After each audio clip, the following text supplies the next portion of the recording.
Assalamu alaikum wa rahmatullahi wa barakatuhu, que la paix soit sur vous. Bienvenue sur MTA Français pour un nouveau numéro de l'édito. Vous connaissez le principe de l'émission maintenant. Donc nos invités viennent discuter librement sur des articles choisis parmi les magazines de la communauté musulmane Ahmadiyya, à savoir la Revue des religions ou encore Al-Hakam.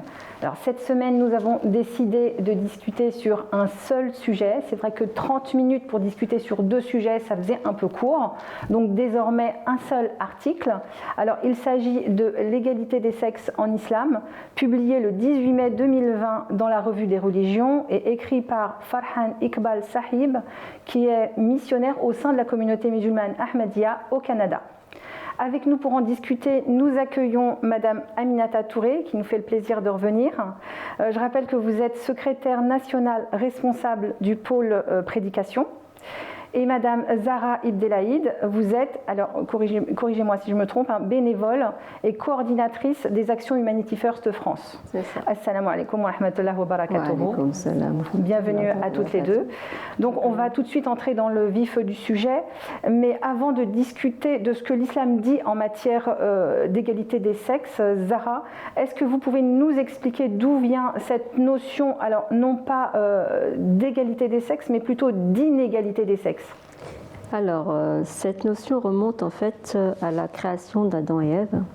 Et du coup, les traditions judéo-chrétiennes attribuent une position secondaire à la femme du fait que l'homme a été créé en premier. Il a été pleinement formé alors qu'elle a été créée d'une seule côte. Partant de cela, Thomas d'Aquin, qui est un théologien chrétien du XIIIe siècle, a affirmé que la femme était, je le cite, un être occasionnel et accidentel, et donc inférieur à l'homme sur le plan intellectuel et physique. Perçue comme ayant apporté la ruine à l'humanité, parce qu'elle a été tentée et entraîné l'homme à manger du fruit défendu. Donc ces représentations sont restées malheureusement non seulement dans les traditions judéo-chrétiennes, mais aussi dans la société en général. Cependant, la vérité est qu'Ève n'était pas plus à blâmer qu'Adam, en fait. Et l'islam met en lumière le rôle d'Ève comme modèle pour toutes les femmes de l'humanité. En fait, elle n'a pas conduit les humains sur le chemin du péché, mais elle est plutôt le moyen d'élever l'humanité vers le sommet de la spiritualité. Oui, alors justement, l'islam ne partage pas ce concept du péché originel et de responsabilité. Non, pas du tout. Voilà, on est d'accord. Je me tourne vers vous, Aminata. Pouvez-vous nous éclairer sur ce qu'on entend par égalité des sexes? Assalamu alaikum wa rahmatullahi wa barakatuhu. Donc c'est une très bonne question. Alors pour comprendre la notion d'égalité, il est important de déterminer ce que signifie être égal. Alors peut-on parler d'égalité absolue lorsqu'on parle de relations homme-femme? Parce que si on parle d'égalité absolue, il est clair que beaucoup de gens, même les athées, les féministes ou encore les laïcs, ne proposent pas une liberté absolue. Et pratiquement tout le monde admet que les hommes et les femmes doivent être traités différemment dans au moins certaines activités de la vie. Par exemple, lorsqu'on prend le sport, pourquoi n'avons-nous pas de tournois mixtes dans le sport? Si nous partons du principe que la liberté doit être absolue, nous aurions eu des tournois avec des hommes et des femmes jouant ensemble ou les uns contre les autres, mais tel n'est pas le cas. On a même des tests de vérification du sexe qui sont réalisés pour s'assurer qu'un homme ne se fait pas passer pour une femme. Donc la notion d'égalité ici serait définie comme des femmes qui vont jouer contre des femmes pour des règles du jeu équitables. Alors, et puis l'existence de ces tests montre que nous sommes tous d'accord pour dire que la nature a donné aux hommes et aux femmes des tendances, des forces, des personnalités différentes. Et lorsqu'on prend plus précisément l'exemple de la force physique, il serait faux de dire que tous les hommes sont plus forts que les femmes. En revanche, il serait juste de dire que les hommes en général sont plus forts que les femmes. Et le terme force, ici, il faut le préciser, désigne bien la force physique, la force musculaire, et non d'autres types de forces, comme faire par exemple face à un traumatisme ou encore survivre à une maladie où on sait que les femmes sont beaucoup plus robustes. Donc, il s'agit plutôt ici d'une question d'égalité dans le meilleur des sens et non d'égalité absolue. Par exemple, moi, je suis, comme je l'avais dit précédemment, je suis infirmière dans un hôpital psychiatrique et lorsqu'on doit se rendre en chambre d'isolement pour voir un patient qui peut être agité ou quand on sait que le patient il est tendu, eh ben, on va faire appel au renfort. Et ces renforts-là, ce sont des hommes qui vont venir parce qu'ils sont à même, de par leur corpulence, leur force, à maîtriser le patient. Et s'il arrive qu'il n'y a pas assez d'hommes dans l'hôpital, parce qu'il est arrivé qu'il n'y a pas assez d'hommes, on appelle des femmes pour faire le nombre. C'est-à-dire que voilà, c'est vraiment en seconde position qu'on va appeler les femmes. Donc, il faut reconnaître que chaque genre a des forces et des faiblesses qui peuvent ou non se chevaucher. À certains égards, l'homme aura un avantage sur la femme, et tandis qu'à d'autres égards, c'est la femme qui aura un avantage sur lui. Mais malgré ces différences, Allah le Tout-Puissant garantit dans le Saint-Coran aux femmes et aux hommes les mêmes droits là où il y a similarité. C'est-à-dire qu'il leur réserve des récompenses égales pour leurs œuvres méritoires. Il leur offre également à tous deux des opportunités égales pour s'éduquer et s'épanouir dans d'autres domaines. En d'autres termes, en ce qui concerne la spiritualité et la relation avec Dieu, il y a en effet une égalité absolue entre les hommes et les femmes. Oui, donc en matière de spiritualité, vous venez de le dire, on peut vraiment parler, enfin il n'y a que dans ce domaine qu'on peut vraiment parler d'égalité absolue. Alors pour en revenir à l'article, dans son article, enfin, l'auteur justement constate, et je pense qu'on est toutes d'accord, que l'islam est très critiqué en matière d'égalité des sexes. Il pose la question suivante: l'islam est-il discriminatoire envers les femmes ou les hommes dans ses enseignements? Bien sûr, il apporte des éléments de réponse. Zahra, pouvez-vous développer en nous rappelant quelle est la place des hommes et des femmes en islam? Alors, l'islam est une religion conforme à l'humain. Il attribue ses droits selon la nature intrinsèque de l'homme et de la femme. Ayant divisé l'humanité en deux groupes, Allah a également réparti leurs responsabilités respectives conformément à la nature.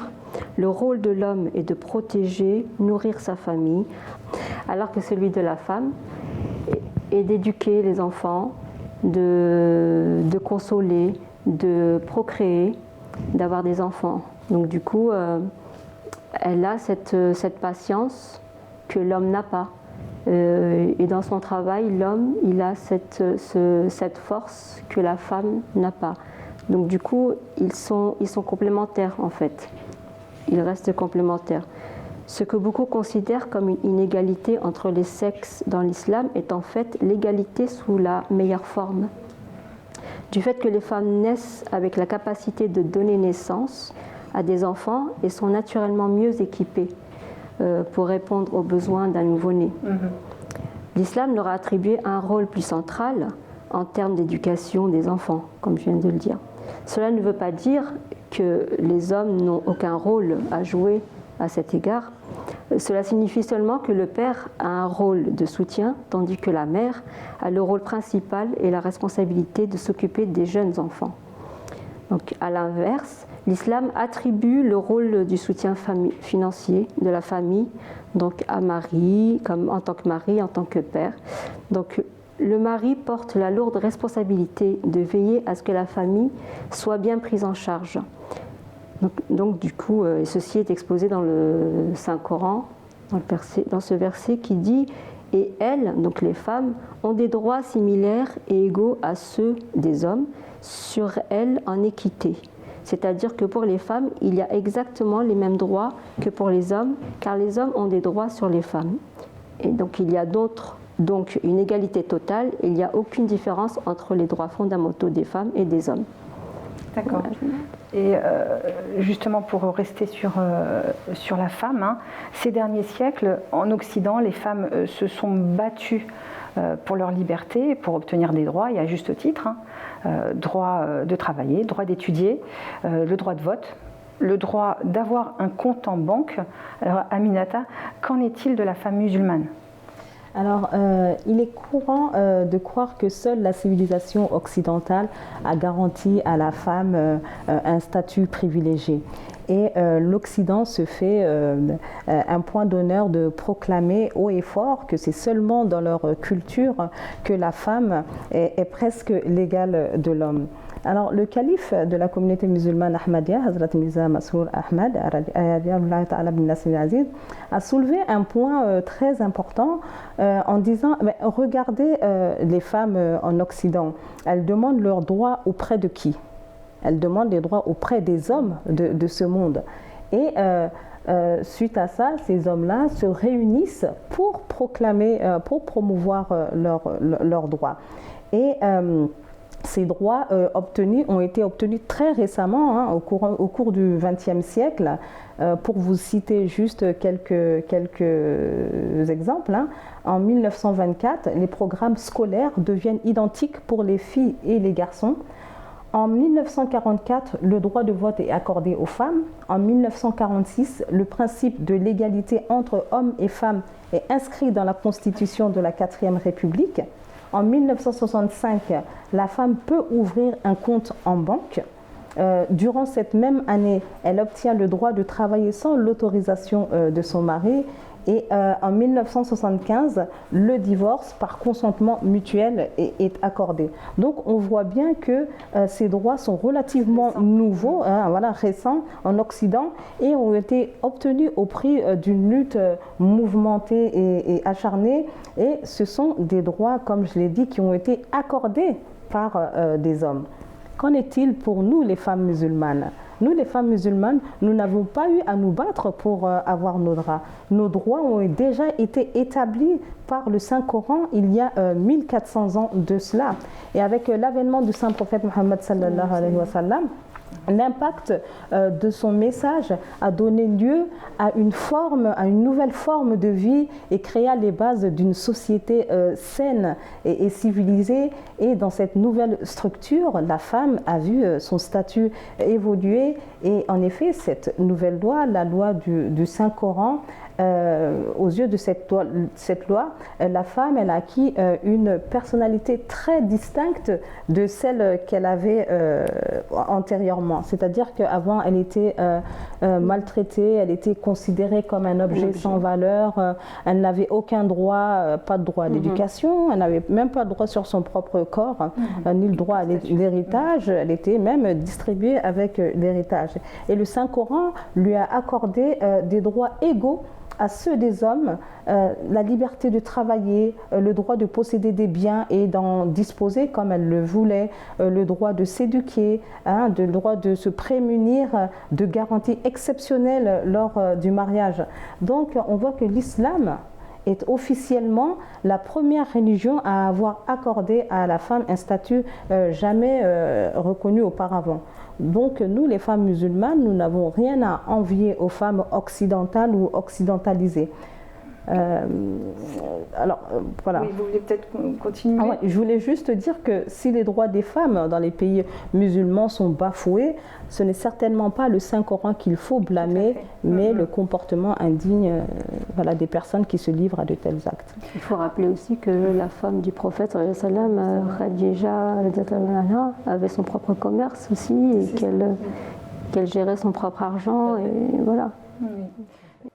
Alors, effectivement, vous avez raison de le signaler. Il y a 14 siècles, le prophète Mohammed sallallahu alayhi wa sallam a apporté une véritable révolution concernant le statut de la femme, à une époque où la femme n'avait aucune considération. Alors, j'ai une question, Zahra, pour vous. Est-ce que ce statut est toujours aussi honoré et valorisé? Alors, j'aimerais bien dire oui, mais malheureusement, les États musulmans contemporains ne respectant pas les injonctions du Saint-Coran concernant les droits de la femme dans leur intégralité.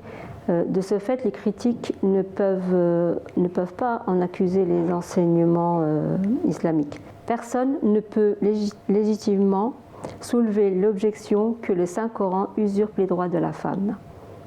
Par conséquent, la communauté musulmane Ahmadiyya, grâce à l'avènement du Messie promis, alayhi salam, celle-ci respecte à la lettre les injonctions des droits de la femme et du Saint-Coran. Et nous en sommes donc toutes les trois témoins en tant qu'Ahmadis. Donc, et nous avons des responsabilités au sein de cette jama'a, nous avons des rôles à jouer, beaucoup de droits, ouais, beaucoup de droits, beaucoup de droits. Et du coup, ça nous donne une certaine fierté. On ressent un petit peu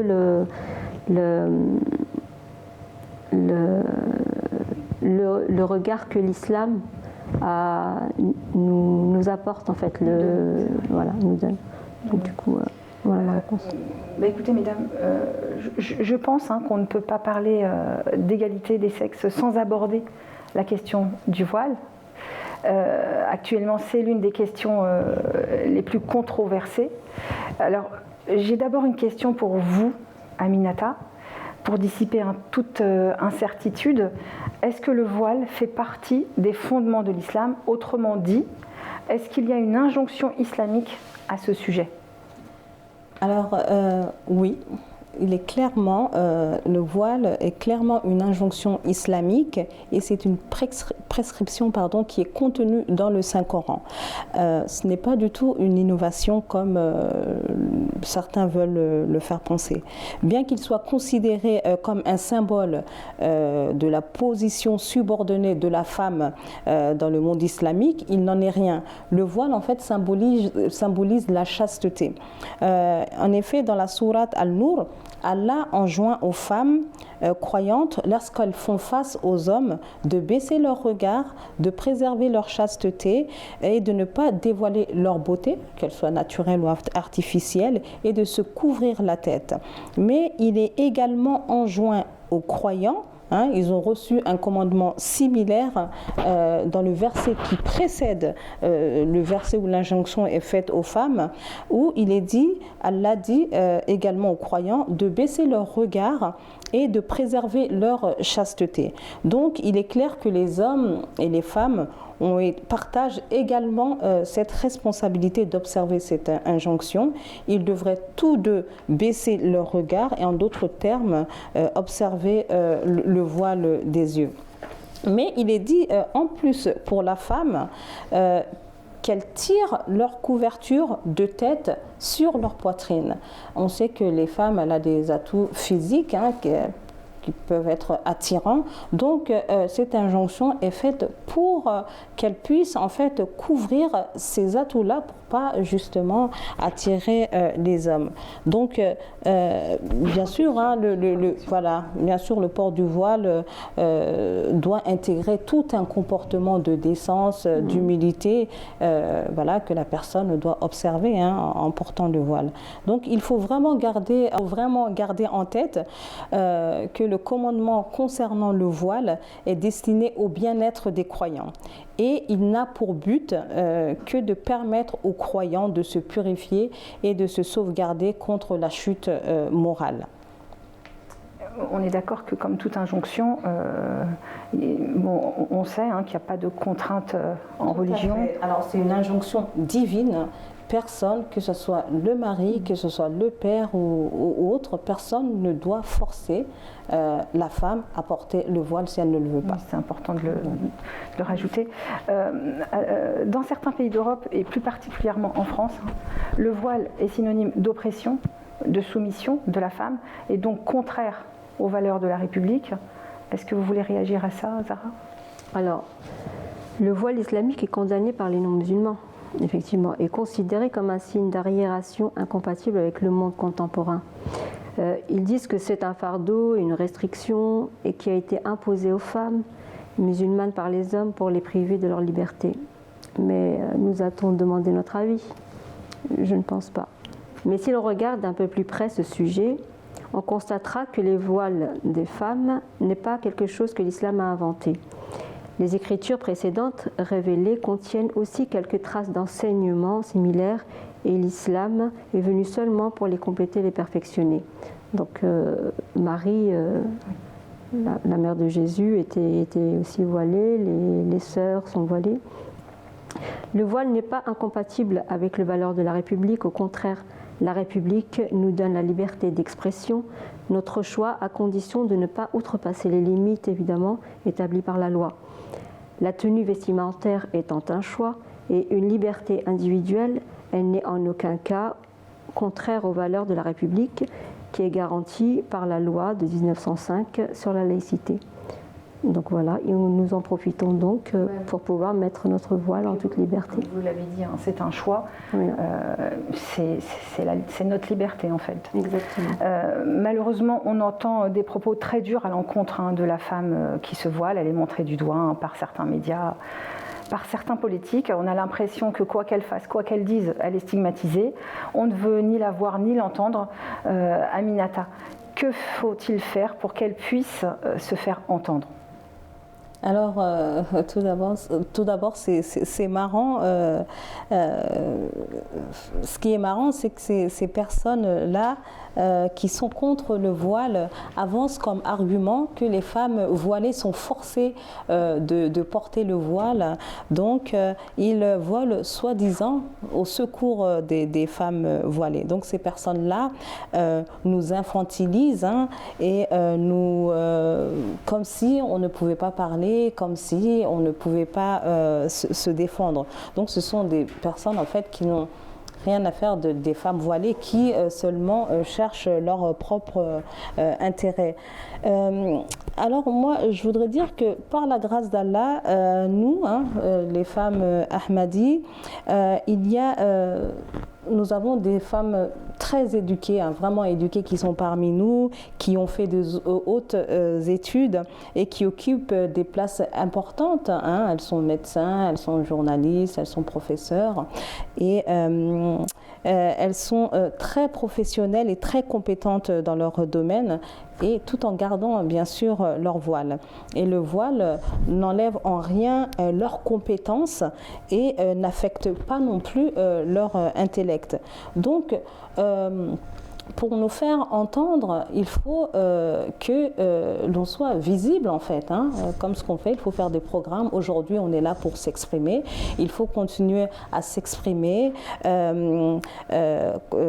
avoir un comportement également exemplaire dans nos relations interpersonnelles, continuer à s'instruire, à lire le Saint-Coran, à lire les littératures, notamment de la Jamaat, qui sont des trésors. Et partout dans le monde, nous développons déjà cette présence sociale. Il faut continuer à le faire, et pour ça je fais un petit coucou à notre secrétaire nationale au service social, qui est Madame Lila Belarbi, et qui fait un travail extraordinaire avec son équipe, notamment pendant le Covid. Ils ont fait vraiment un énorme travail. Et à ce propos, avec Lila, nous organisons bientôt une marche pour le cancer du sein. Octobre Rose. Octobre Rose, oui. Donc Octobre Rose, et donc prochainement nous allons marcher pour cette association. Machallah. Justement, hein, pour finir, vous avez dit qu'il fallait laisser les femmes s'exprimer. Alors je vous pose la même question à toutes les deux. Peut-être vous d'abord, Zahra, qu'est-ce que le voile vous procure et qu'est-ce que ça signifie pour vous? Alors, le voile, pour moi, signifie ma liberté, justement. Ma liberté de pouvoir m'habiller et porter mon voile et pouvoir aussi faire tout ce que j'ai envie de faire sans avoir le regard des autres, sans penser. En fait, avant de porter le voile, je ne portais pas, c'est vrai qu'on on avait tendance à se renfermer sur soi-même, on n'était pas nous-mêmes en fait. On n'était pas nous-mêmes, on devient soi-même à partir du moment où on porte ce qu'on veut porter, on met ce qu'on veut mettre, on fait le travail qu'on a envie de travailler. Et le voile, en aucun cas, ne nous empêche justement de faire tout cela. Donc voilà, j'étais même beaucoup plus réservée et timide sans mon voile. Que là, avec mon voile, j'ai beaucoup plus d'assurance, voilà, une libération, c'est exactement ça. Dans votre vie de tous les jours Je le porte, je travaille, je fais mes activités de bénévolat avec l'association Humanity First avec mon voile et au contraire, le regard des autres change justement vis-à-vis de ce voile. Ils s'étonnent parce que qu'est-ce que nous enjoint notre religion, c'est d'adorer notre Seigneur. Donc c'est pour ça que nous portons ce voile, mais aussi d'aider, d'être au service de l'humanité. Donc voilà, nous faisons tout ça avec ce voile. Aminata, je vous pose la même question. Qu'est-ce que le voile vous procure et qu'est-ce que ça signifie pour vous? Alors tout d'abord, le voile signifie pour moi déjà le respect vis-à-vis de mon Seigneur. Parce que c'est un commandement de Dieu et le fait de respecter cette injonction-là, c'est respecter déjà mon Seigneur, faire plaisir à Dieu. Ensuite, porter le voile a été vraiment une véritable libération pour moi. Pourquoi? Parce que j'ai commencé à porter le voile en 99 lorsque je suis devenue Ahmadi. Mais avant, je songeais déjà à le porter. Mais voilà, il y a quelque chose qui faisait que voilà, je n'étais pas prête à le porter. Vestimentairement parlant, ça ne me disait rien. Et lorsque j'ai connu l'Ahmadiyya, et comme je dis souvent que je commençais à lire la littérature, et là j'ai vu véritablement, j'ai pris conscience de la sagesse qu'il y avait derrière le port du voile. Et à partir de là, je l'ai porté vraiment avec plaisir, parce que je me disais tout le temps, je vais porter le voile un jour, mais parce que Dieu me le demande, voilà. Et là, à partir de là, quand on comprend vraiment, je le porte avec plaisir. Et bien sûr, il y a eu un changement. Avant, quand j'avais pas de voile, j'étais importunée quelquefois, mais avec le voile, tout ça, vraiment, ça a mis un terme à tout tout ce phénomène-là. Et puis je me sens, je sens qu'on me respecte plus avec le voile. Et vraiment, c'est vraiment une libération pour moi de porter le voile. Et voilà. Écoutez, merci mesdames pour votre témoignage. C'est la fin de l'émission. On a essayé d'apporter un regard de femme sur un sujet très controversé. Merci de nous avoir suivis. On se donne rendez-vous la semaine prochaine pour un nouvel article. En attendant, prenez soin de vous. Wassalamu alaikum wa rahmatullah wa barakatuhu.